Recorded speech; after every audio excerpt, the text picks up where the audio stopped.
Chipile. Hey, Chipile. This is cheap chocolate. I think they were getting rid of it, to be honest with you.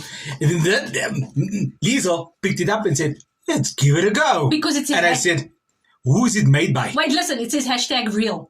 And it's a product of South Africa. Okay, but who's the company? A product of South Africa! If it's not Cadbury's, it's not going to make sense. I don't know. If it's not Cadbury's, I'm not there's not a name on here.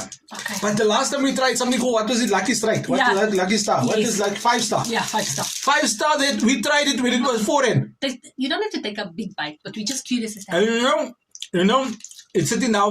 You'll see on the shelves 15 Rand for that 5-star. And that 5-star is on point. What do you think of this one? #real? #nice? #wow? You can eat this. How much was this chocolate? Half of the month. That time of the month when it's 18th to 19th of the month. That's Eat what. chocolate.